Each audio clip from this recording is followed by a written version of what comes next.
Thank you so much. After the real banquet we had this morning, as I was saying in the Holy Mass, this will be like a little dessert. Because what I want to talk is not an academic piece, but to share with you some of the living experiences working near the Holy Father. And I was asked to talk about what is the meaning of having a Latin American Pope. Okay, is it possible to talk about that? First of all, I am very grateful and pleased to be at this Catholic university, and I celebrate very much this initiative of trying to reflect on 5 years of this pontificate, because that is not a secret to say that for many people, okay, maybe this Pope will be a Pope of transition and he will last only maybe 5 years. Okay, 5 years have passed and he goes on with health, with wisdom, and with courage, continuing this beautiful job he is doing for the good of the Church. Well, I feel very happy as well to be here because this university is linked to the humanism of the great doctor of the Church, St. Augustine, and it's one of the characteristics of Pope Francis, his profound humanism. Everybody who has the privilege of talking to him or meeting him has said how humane he is, really. Okay, you know maybe the story of Pope Francis, but I am going to recall some things. Pope Francis was born on December 17th, 1936 in Buenos Aires into a family of Italian immigrants. He went to the public school. He studied to be a chemical technician, and at 21 years of age, he decided to enter the Jesuit seminary. He graduated in philosophy. He was ordained to the priesthood at 33 years old, and soon after began a rapid career in the Society of Jesus. At 37, he became provincial of the Jesuits in his country. In 1992, he was appointed auxiliary bishop of Buenos Aires. That was the time when I met him first. And in 1998, he became the shepherd of the church of his hometown, one of the most populated cities of the continent at that time. Created a cardinal in 2001 by John Paul II, at the same time as myself, as Father Arthur said, so we can call ourselves to be of the same graduating class. He then became the president of the Bishops' Conference of Argentina, a position he held until 2011. He has been recognized by all for renewing the Church of Argentina, and it's an austere person of deep spirituality and devoted to the secular traditions of Catholicism. He never lived in an elegant mansion and always traveled by public transportation. And this is not a matter only of giving some publicity for him. That's the way he is, and that's the way he was as pastor of that diocese. And he has distinguished himself by his speeches denouncing poverty, corruption, and what he calls political tension.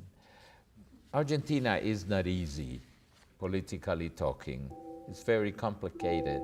And so that's why to be a pastor there in that archdiocese is complicated. And of course, he had a lot of problems, especially during the dictatorship in Argentina, the military dictatorship, when he was provincial. The Argentinian Cardinal Jorge Mario Bergoglio was elected Supreme Pontiff at 76 years of age and chose to be called Francis in honor of St. Francis of Assisi. Let me tell you that when I greeted him when he was coming to participate in the pre-conclave meetings, I was greeting him and saying, "How are you?" And he said, "Oh, very good. I have presented my resignation letter to the Archdiocese, and I'm only waiting for the appointment of my successor." Look what the good Lord had for him. But to tell you that he never thought he was coming with a one-way ticket to Rome. But that was the truth. He succeeded Pope Benedict XVI and is the 266th successor of St. Peter. He's the first pontiff to be called Francis, the first Latin American and the first Jesuit to hold the seat of St. Peter.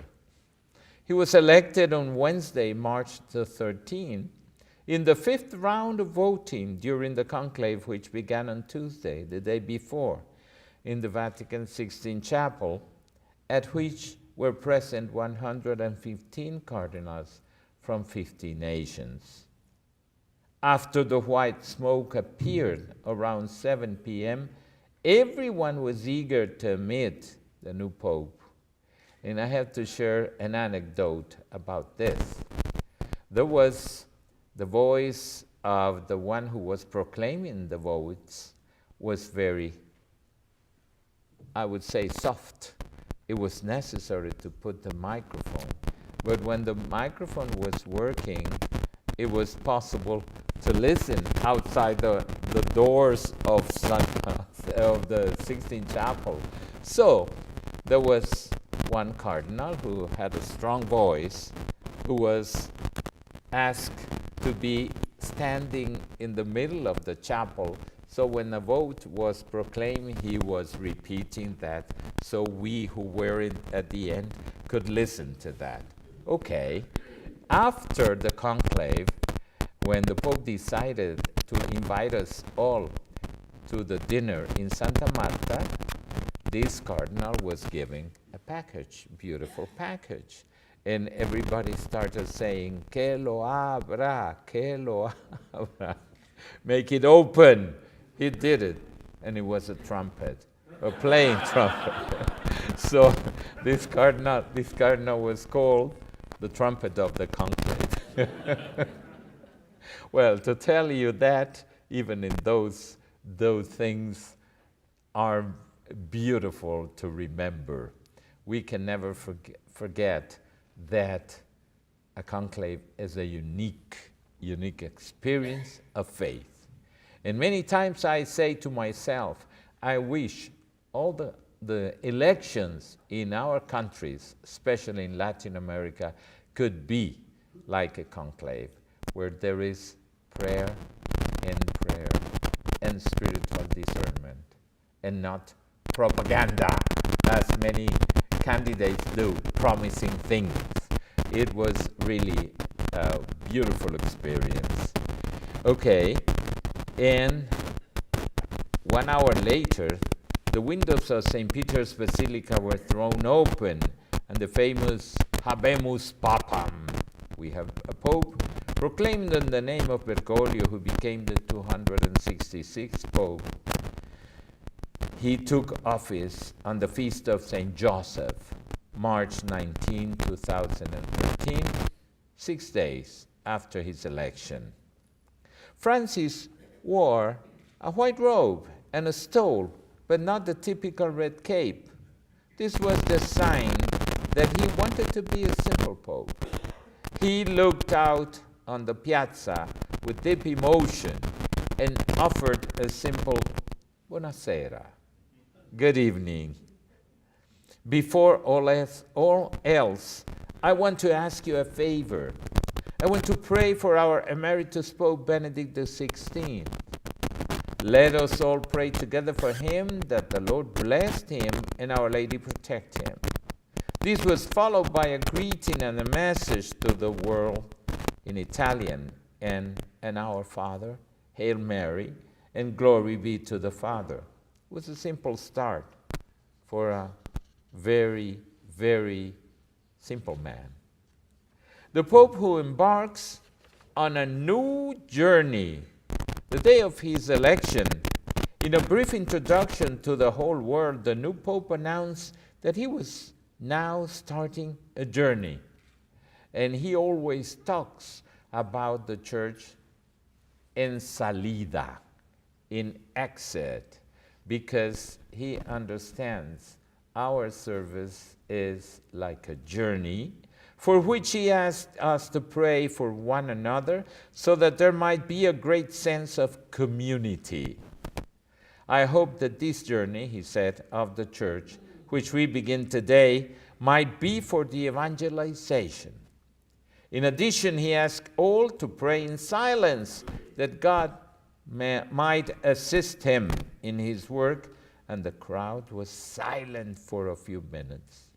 I can tell you that was a very moving moment when all that crowd, the square was really packed, and all that crowd that some minutes before was yelling and singing and etc., was in a profound silence, in prayer.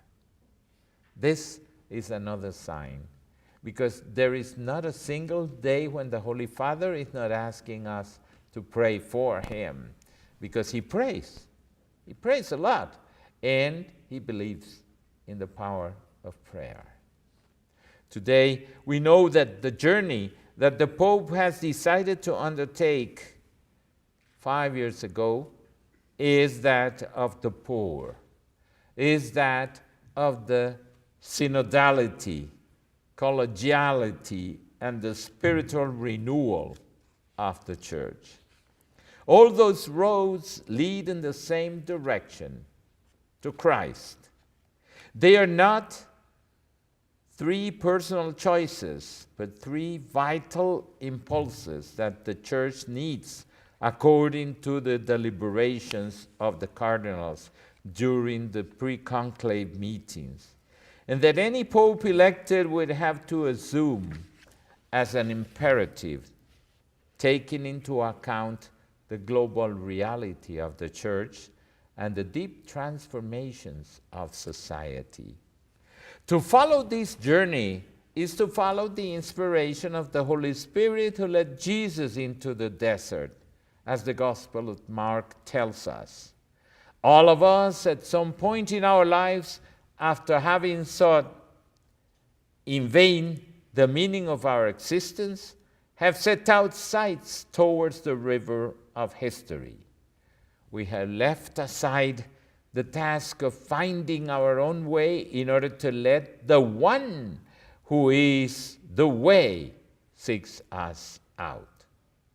We have stopped proving our own concerns in order to let he who is the truth shares his concerns with us.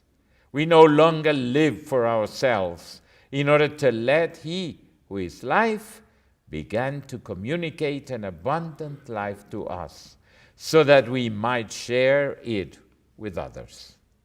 This is precisely what Jesus experienced when he went into wilderness. He stopped for a moment on his journey and was touched by the questions that God addresses to him through the lives of his people. It was in this context of silence and solitude that he went about discovering what his Father was asking of him. It was there that he felt the trials and temptations to go back. Pope Francis came to Rome, where he has encountered not a few difficulties which he needed to face from the moment he assumed the path of the poor, the journey of synodality, and the path of the spiritual renewal of the church. The desert opened a path for his feet. Difficulties and hostilities have tried to overshadow his prophetic mission, seeking to confuse, worry, and scare him just like Christ when he was tempted in the wilderness.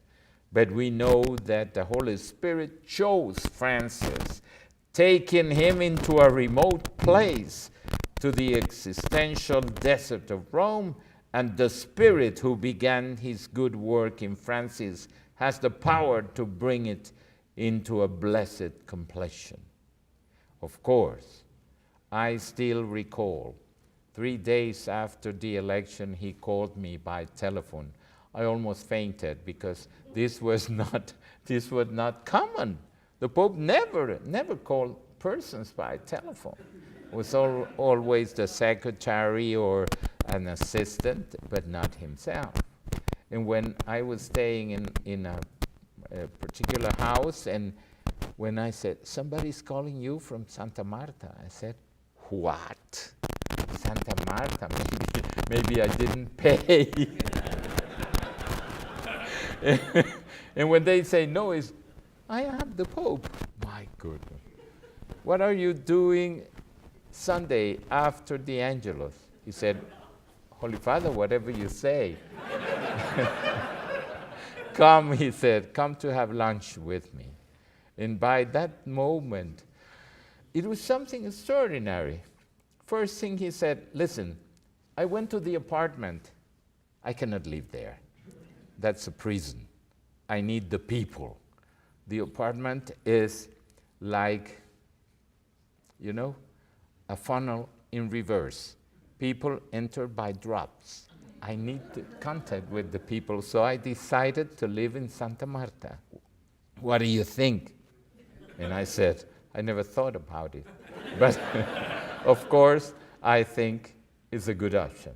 And it has been demonstrated. What a lovely option.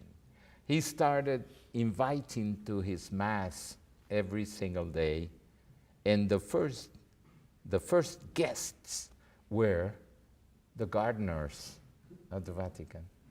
Many of them who have been working there for 30 years and never had the opportunity of greeting the Holy Father. And so those were the privileged ones.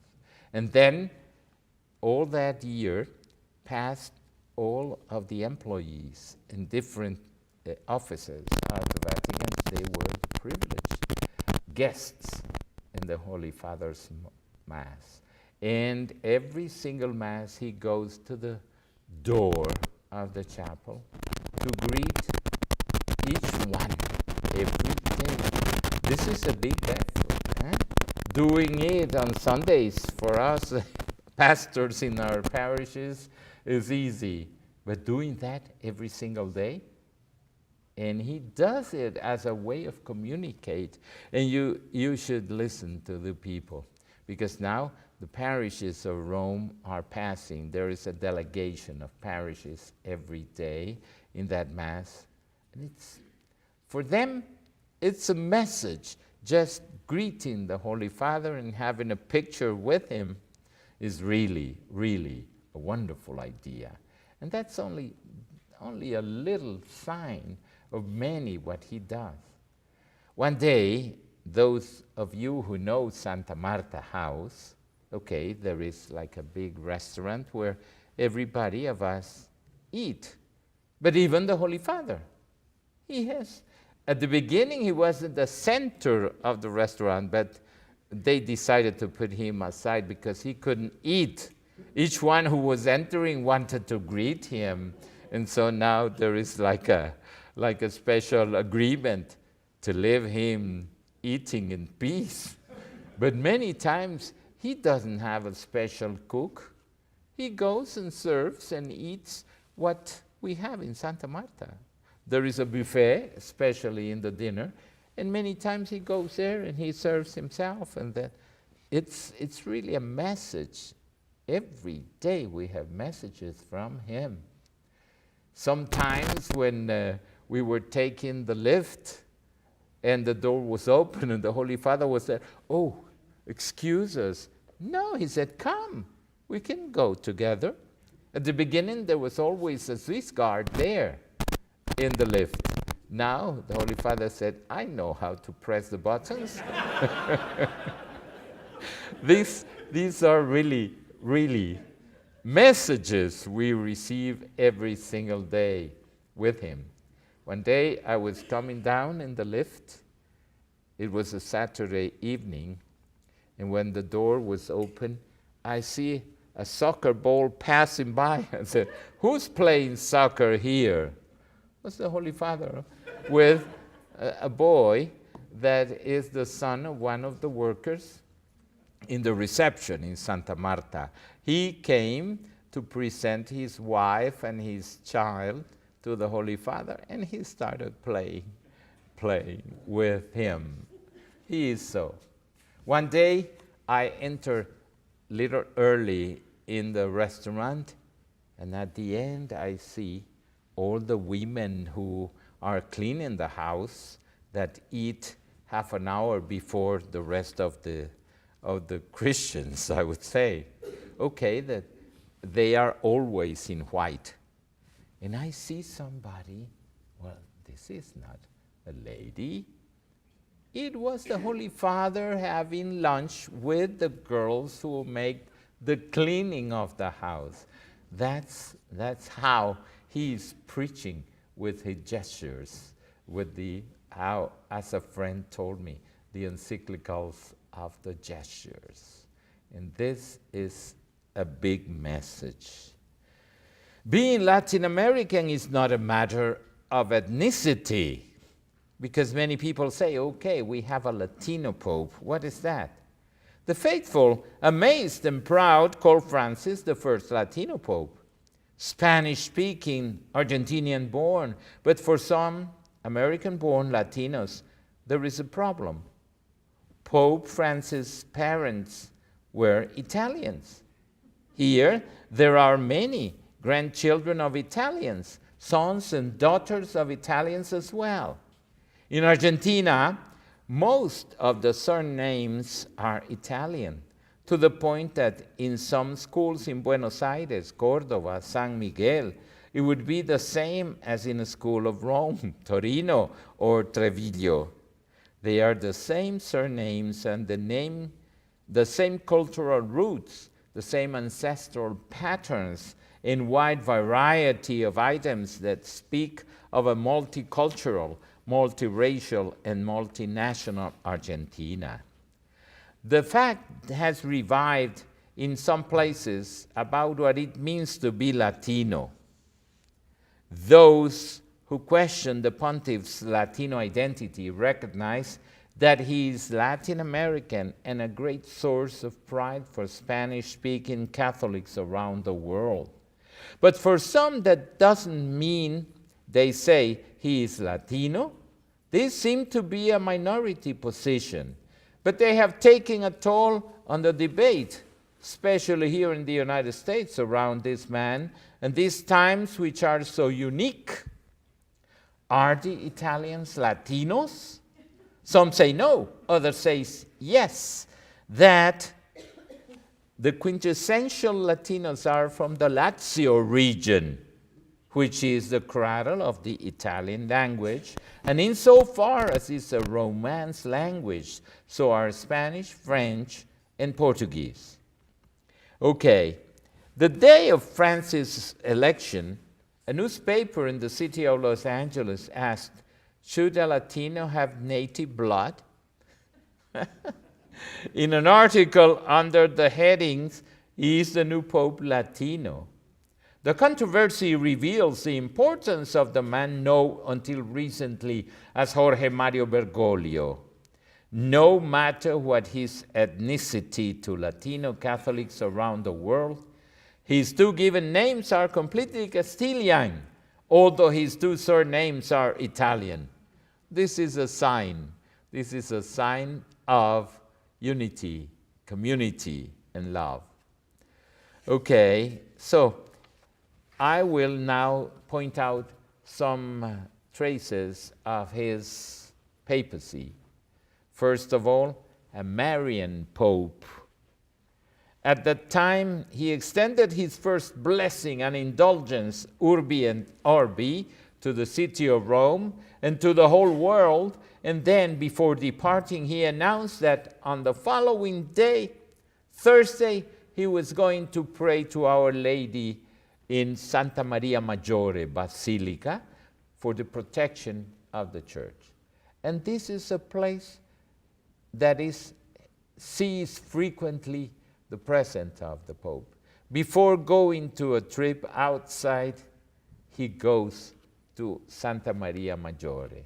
When he comes back, he comes with some flowers to Our Lady, because this is a trait of our spirituality, of popular religiosity in our countries. Our Lady is receiving the love of all of us.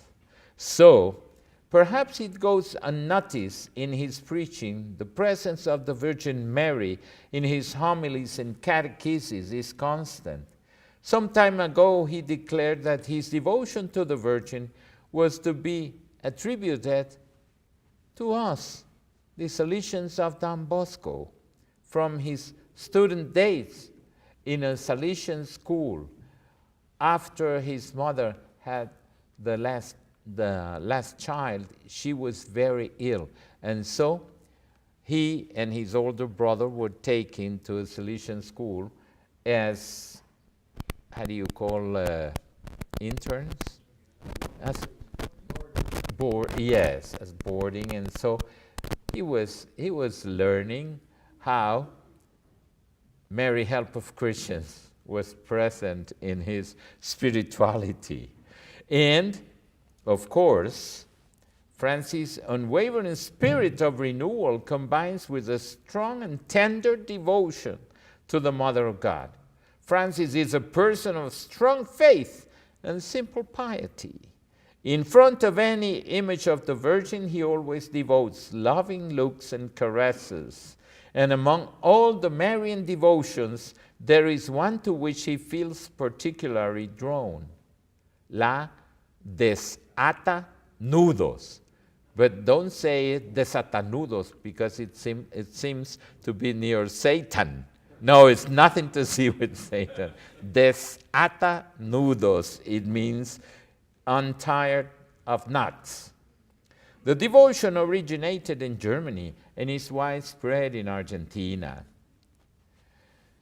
Commenting on the need for vigilance in times of personal confusion, Francis evokes the guidance of the Russian fathers to seek refuge under the mantle of the Holy Mother of God.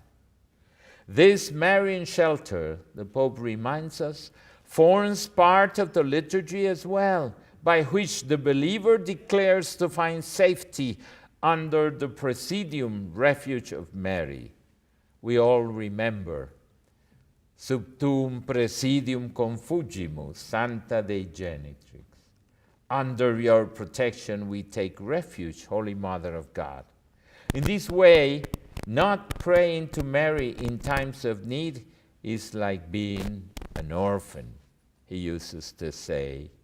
Those who follow Francis on a regular basis are familiar with his visit before and after, as I said, every trip to the precious Byzantine icon of the Salus Populi Romani, the patron saint of the city of Rome, on which he is bishop.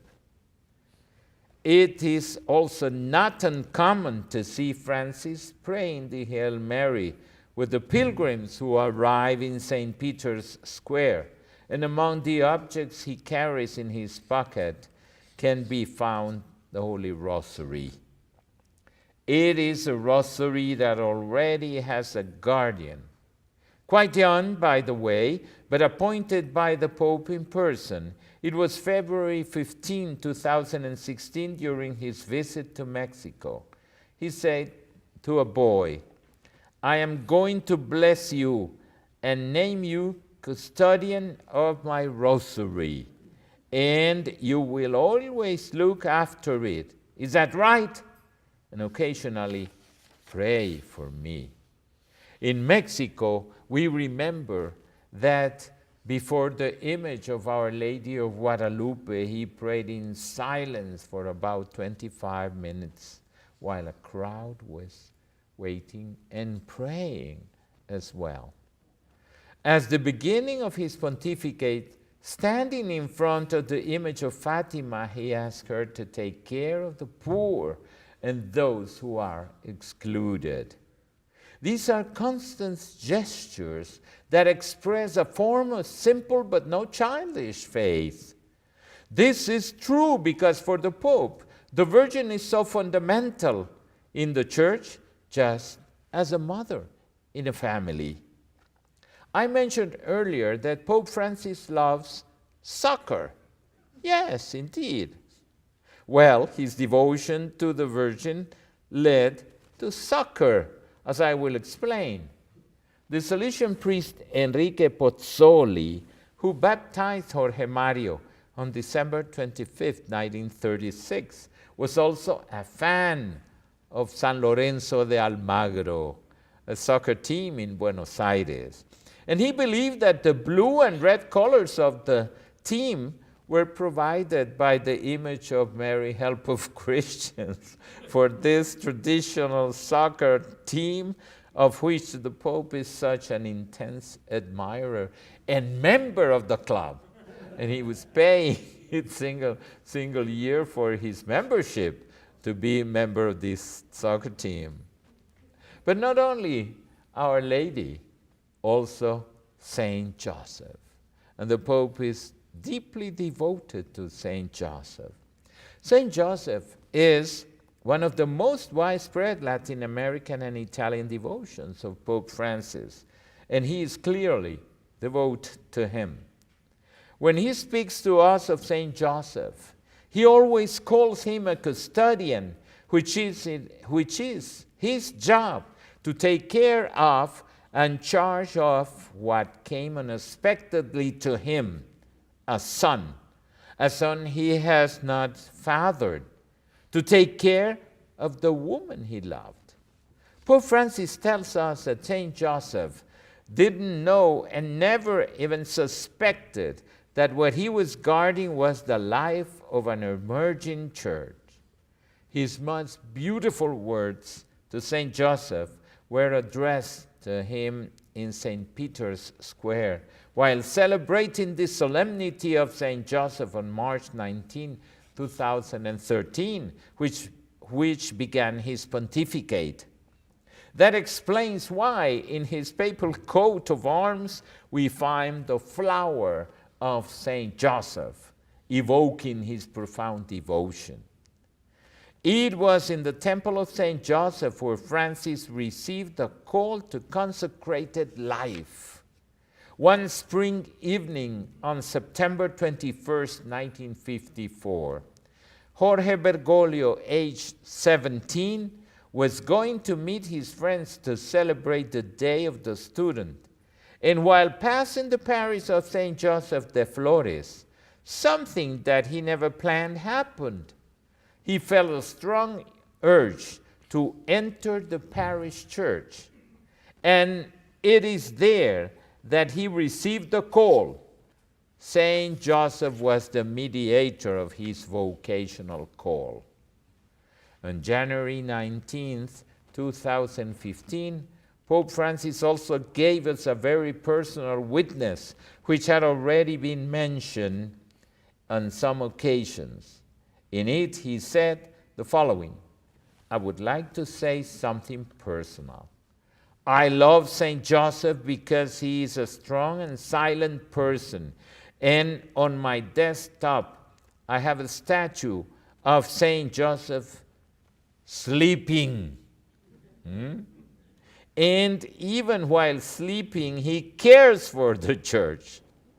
And when I have a problem, a difficulty, I write it on a piece of paper and put it under the statue of St. Joseph so he can dream on it. This means that he is praying for that problem. Is this faith or not? Of course. Like the Pope as Cardinal, I too am surprised by the silence, humility, and all that St. Joseph teaches us. With that, all spouses and fathers were devotees of this great saint, and that we imitated these great virtues, without a doubt, that would change this society in which every day the percentage of fathers and husbands away from home seems to increase. A simple Pope as well. Francis' personal habits, although very admirable, are not those of a great patriarch, but rather those of a dad, or, if you prefer, a loving and kind grandfather. I know him very closely, and I can say that all he evokes is that simplicity, naturalness, and poverty of which the Gospel speaks. As Archbishop and Cardinal of Buenos Aires, he preferred discretion and was no friend of widely advertised media conferences.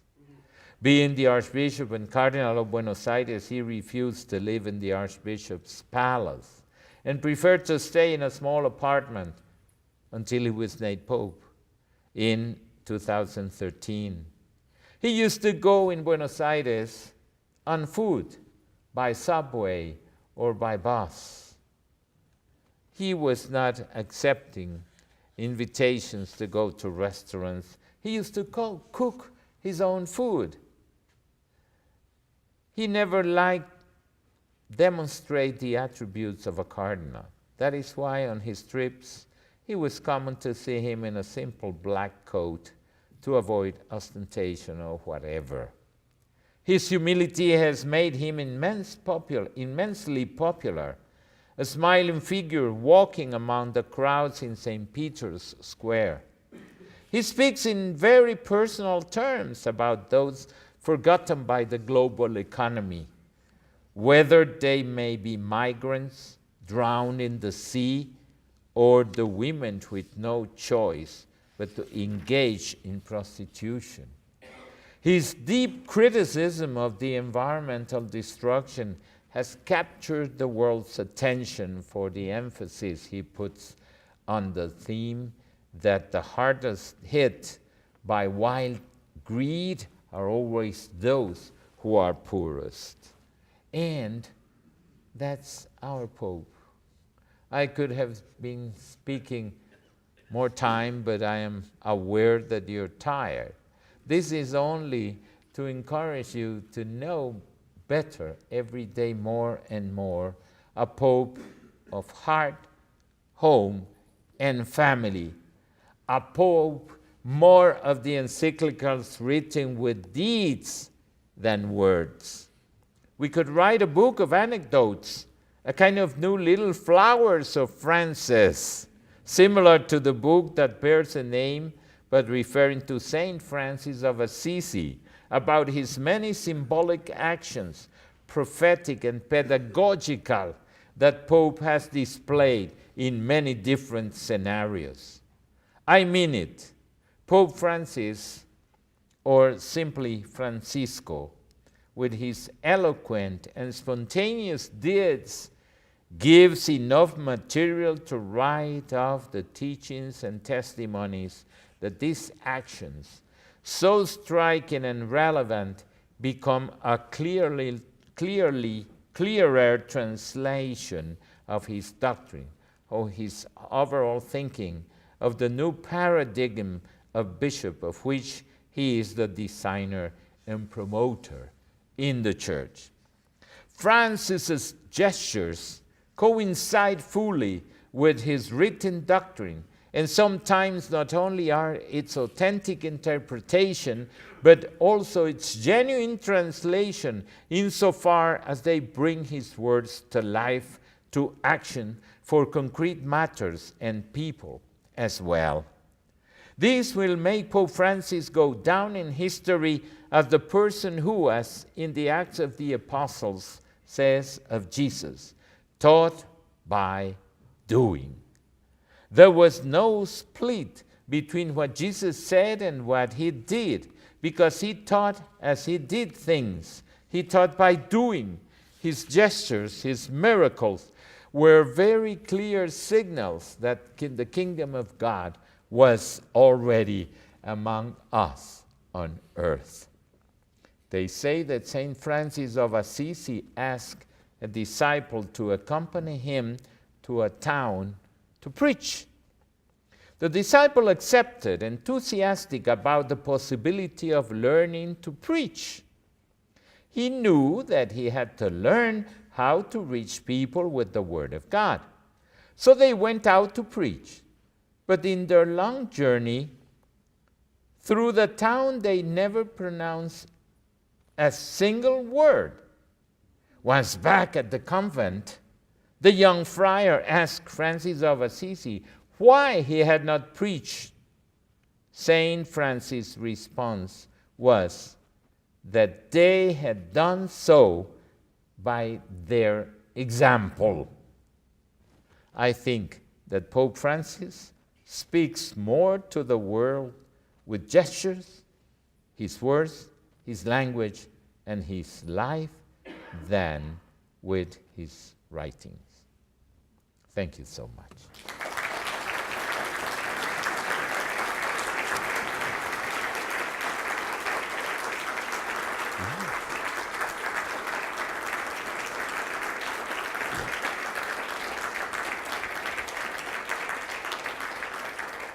I think that now is the most important part of the talk, trying to answer your questions.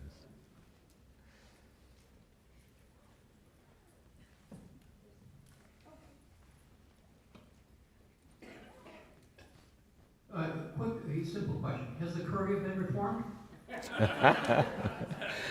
It's going on. It's going on. Yes, maybe you're interested in that, you know. When the Holy Father called me, he said, listen, because in the pre-conclave meetings, there were some propositions, and one of those said that maybe it would be good for the Holy Father to have not only the voices of the Curia, but also from the grassroots. And one proposal was, why not having a council of cardinals, each one from each continent, so that the Holy Father could listen also to the voices of the different continents. And of course, Cardinal Bergoglio was there in those meetings.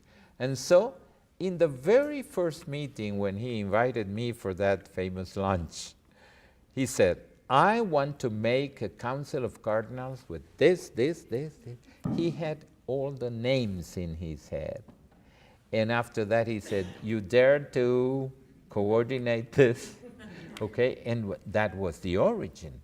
Our council was published in April, but our first meeting was on the 1st of October. In the meantime, poor of me, I was trying to make a new constitution. Oh, how do you like that? And when we went to the meeting, I said, oh, it will be easy. I put the draft and we discussed on that. It was so differently because the Holy Father didn't want a document, but he wanted life. And so we started, and he said, the first subject will be economy. And we started working hard in that subject. We had the meetings of October, December, and February until the Secretariat for Economy, that is now a dicastery, was created. Because we didn't have in the Holy See a ministry of economy. And it's a state that has to have a budget, to have everything that an economy needs to be.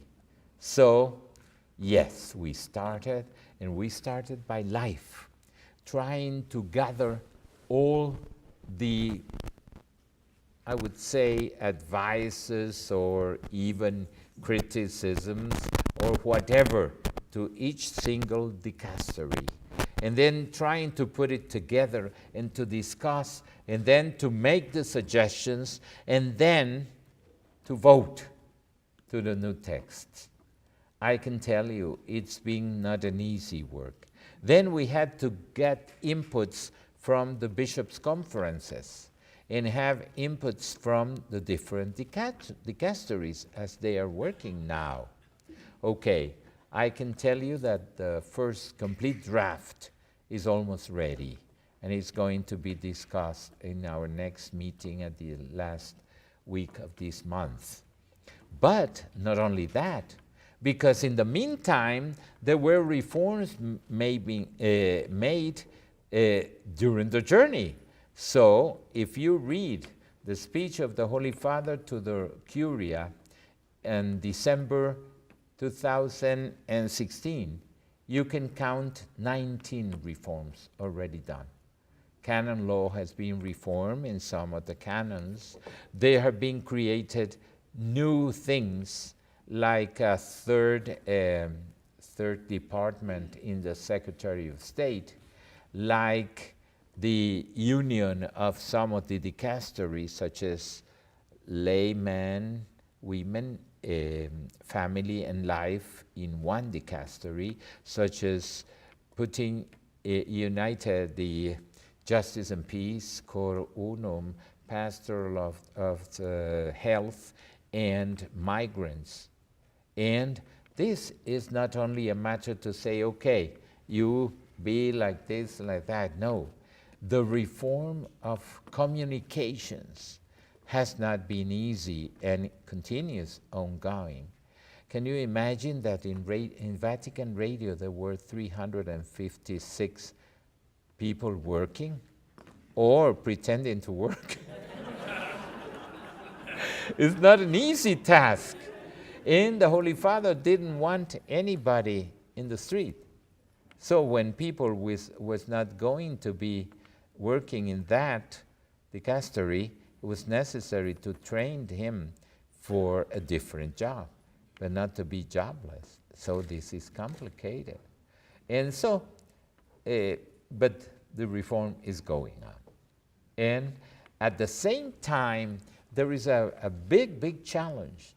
It's necessary to reform the canon law, because many of the canons have been modified, and there are 2 books of the end that needs to be developed more and more.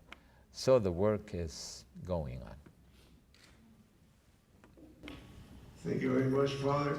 My name is Antonio Garcia. I come from Orlando. And I'm not going to ask you anything. I'm just going to add an experience that I had the day that Mario Bergoglio was elected for your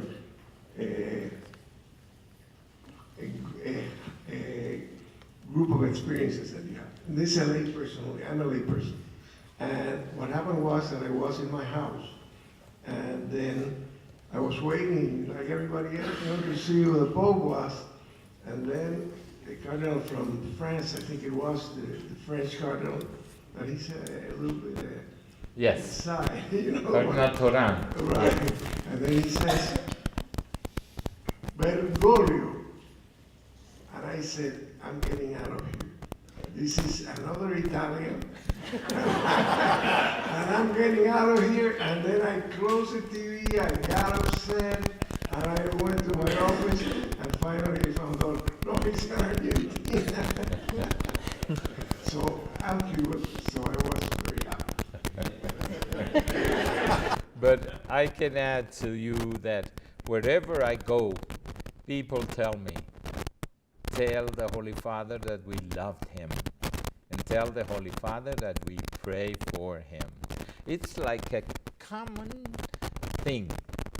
Each day I find persons who say, oh, you're the one near the Pope.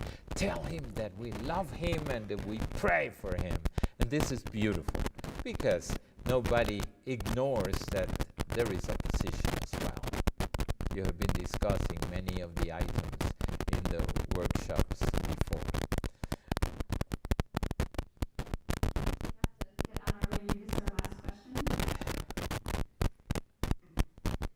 Cardinal, you know from the great meeting of the Parecida of CELAM, the Latin American bishops in May 2007, that the big theme was pastoral conversion, pastoral and missionary conversion.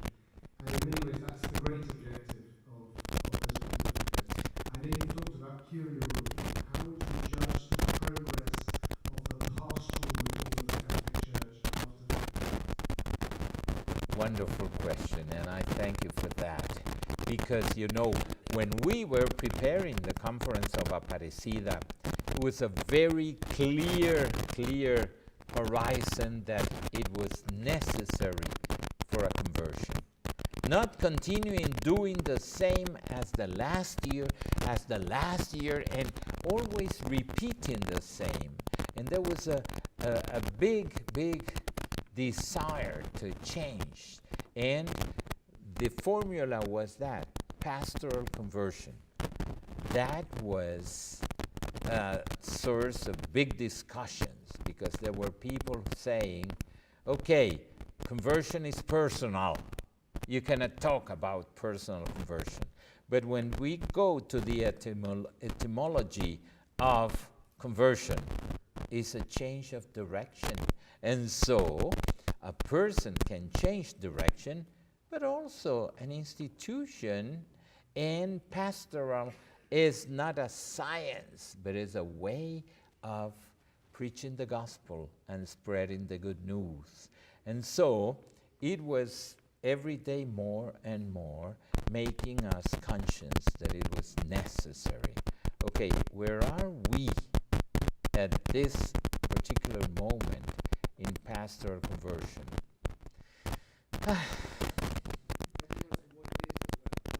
Okay, what it is.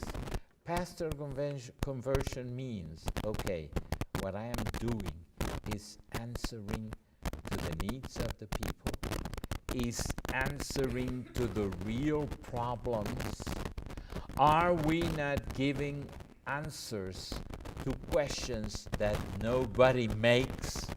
Because this could be another risk, to talk about things that are interesting nobody. And so this is part of this. Also, trying to question our pastoral methods.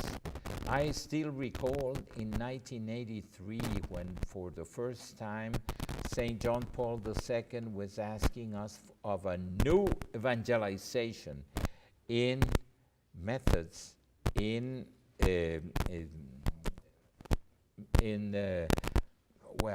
proposals, in the methods, and yes, and the seal, and the ardor, that was it.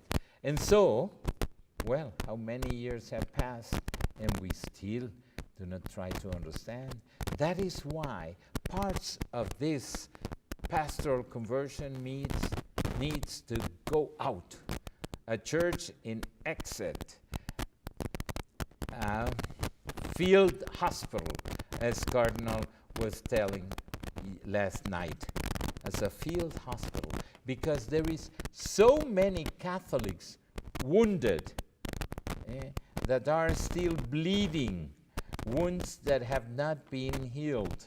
And with this is an obstacle for the pastoral work. So these are criteria. Others, the Holy Father usually says the church is not a customs office, and we cannot put obstacles to people instead of trying to invite him to come to Christ.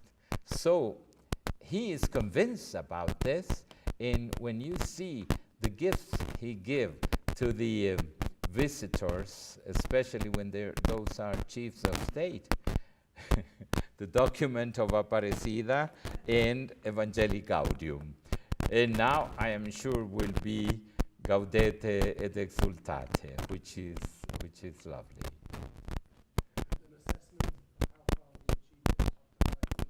Well, I believe that these 5 years, one of the symptoms is that they have passed so fast. It means there was a lot of things to do.